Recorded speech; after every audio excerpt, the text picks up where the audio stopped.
भूषणानां भूषणम सविनया विद्या। मैं डॉक्टर इंदिरा गुप्ता, सह आचार्य संस्कृत।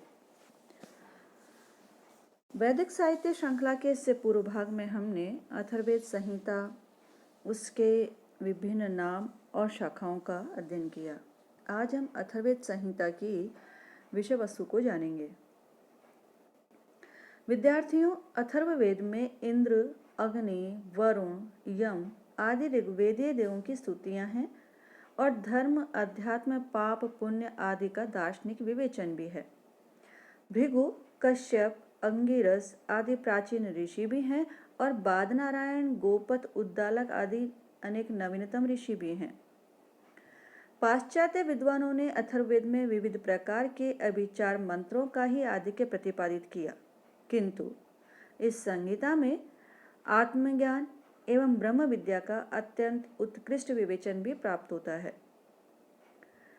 चिकित्सा, राजधर्म, विवाह, गृहस्थ जीवन, कृषि, वाणिज्य आदि अनेक विषयों पर अनेक सूक्त रचे गए हैं।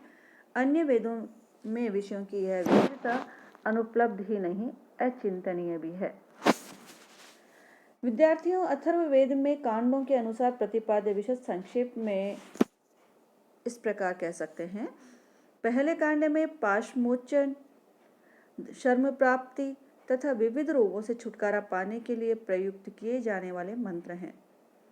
दूसरे कांड में भी रोग निवृत्ति के साथ शत्रु एवं कृमिनाशन तथा दीर्घायुष्य संबंधी मंत्र हैं। तीसरे कांड में राजकर्म से संबद्ध मंत्र हैं, जिनमें शत्रुओं को परास्त करने की प्रार्थना के साथ राजा का संवरण, कृषि एवं पशुपालन के मंत्र हैं। चौथे कांड में ब्रह्म विद्या, ब्रह्मोदन और राज्याभिषेक आदि से संबद्ध मंत्र हैं। इसी में वृष्टि सूक्त भी है, जिसमें वृष्टि का बड़ा ही रमणीय तथा साहित्यिक वर्णन किया गया है। पांचवा कांड कृत्यापरिहार, सर्प विनाशन आदि मंत्रों से युक्त है और छठे कांड में विभिन्न ऋतुओं के ज्वर तथा बुरे स्वप्नों को नष्ट करने तथा अन्न समृद्धि से संबद्ध मंत्र हैं। इस कांड में पति के वशीकरण निमित्त भी अनेक सूक्त हैं। सातवें तथा आठवें कांड में आत्मा, मणि तथा विराट ब्रह्म से संबद्ध मंत्र प्राप्त होते हैं।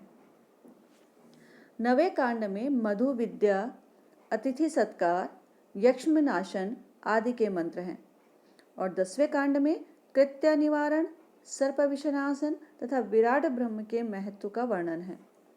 इसी कांड में प्रसिद्ध गोसूक्त है, जिनमें गो जगत की सर्वश्रेष्ठ तत्व के रूप में चित्रित की गई है तथा संसार के समस्त पदार्थों की जननी के रूप में गो का वर्णन किया गया है। 11वें कांड में रुद्र, ब्रह्मचर्य तथा ब्रह्मोदन का वर्णन है। 12वें कांड में भूमि का महत्व का वर्णन या भूमि का महत्व का वर्णन करने वाला पृथ्वी सूक्त है, जिसको पाश्चात्य एवं भारतीय सभी विद्वानों ने एक स्वर से अत्यंत उदात्त, भावप्रवण तथा सरस माना है। इस सूक्त में मातृभूमि की कल्पना अत्यंत मनोहर तथा चमत्कारिणी है। भूमि का सर्वांगीण रूप इस सूक्त में उपस्थित किया गया है। माता भूमि पुत्रो अहम पृथिव्या, यह उद्घोष पृथ्वी की वात्सल्यमयी एवं पोषण कर्त्री माँ के रूप में हमारे नेत्रों के सम्मुख सजीव कर देता है। जिनमें प्रधानतया विवाह संस्कार का वर्णन है, वो है 14वां कांड। इसके 2 लंबे सूक्त हैं, जिनमें प्रधानतः विवाह संस्कार का वर्णन है। 13वां कांड अध्यात्म विषयक है। 14वें कांड में अनेक मंत्र ऋग्वेद के 10म मंडल के विवाह सूक्त ग्रहण किए गए हैं।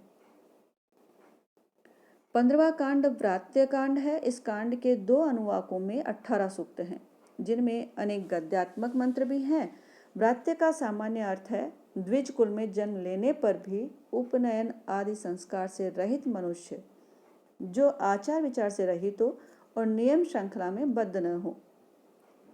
किंतु अथर्ववेद के इस कांड में व्रात्य का लाक्षणिक अर्थ प्राप्त होता है। यहाँ व्रात्य का अर्थ है ब्रह्म, क्योंकि यह ब्रह्म न तो संसार के नियमों में आबद्ध है और न ही कार्य कारण की भावना से ओतप्रोत है। और इसी व्रात्य ब्रह्म के स्वरूप तथा उससे उत्पन्न सृष्टि का व्यवस्थित वर्णन इस 15वें कांड में उपलब्ध होता है। 16वें कांड में दुस्वप्ननाशक मंत्रों का सुंदर संग्रह है। 17वें कांड में अभ्युदय के लिए भव्य प्रार्थना की गई है। 18वें कांड में पितृमेध संबंधी मंत्र संकलित हैं, अतः यह श्राद्ध कांड कहलाता है। सामान्यतया इन मंत्रों को अंत्येष्टि तथा पितृबलि से संबद्ध माना गया है। अंतिम दोनों 19वां तथा 20वां कांड खिल कांड के रूप में प्रसिद्ध है, अतः ये दोनों कांड मूल ग्रंथ की रचना के बाद में जोड़े गए माने जाते हैं। दोनों कांडों में मंत्रों की संख्या बहुत अधिक है। 19वें कांड में भेषज, राष्ट्रवृद्धि, यज्ञ, नक्षत्र, काल का महत्व आदि से संबद्ध मंत्र हैं तथा 20वें कांड में सोमयाग के लिए आवश्यक मंत्र एवं इंद्र स्तुति है। इसी 20वें कांड के अंत में कुंताप सूक्त है। ये संख्या में 10 हैं। सूक्त संख्या 127 से 136 तक है। इन सूक्तों के इस विशिष्ट कुंताप नाम का अर्थ ही दुर्बोध्य है। ये सूक्त अथर्ववेद के मौलिक अंश है। इनके संबंध में मैकडोनल्ड का विचार है कि ये सूक्त ऋग्वेद की दान स्तुतियों की कोटि के हैं और इनमें दानी राजा और यजमानों की श्लाघा की गई है, जो वीर, राजन्य और भटों के पराक्रमों का वर्णन करने वाले और वीर काव्यों के पुरोगामी कहे जा सकते हैं।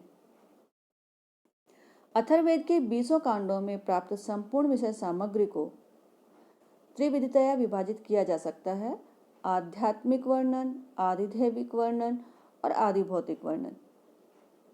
आध्यात्मिक वर्णन में ब्रह्म, परमात्मा, आत्मज्ञान आदि विषयों के मंत्र हैं और आधिदैविक वर्णन में विभिन्न देवताओं की स्तुतियों और नाना यज्ञों से संबद्ध मंत्र हैं। आदि भौतिक वर्णन की हम बात करें तो राज्य, युद्ध, चातुर्वर्ण्य, विवाह आदि विषयों के मंत्र हैं। कुछ विद्वानों ने भिन्न भिन्न विषयों के आधार पर अथर्ववेद के विभिन्न सूक्तों का विभाजन किया है। इन विभिन्न सूक्तों का अध्ययन हम करेंगे अगले भाग में। आज इतना ही। धन्यवाद।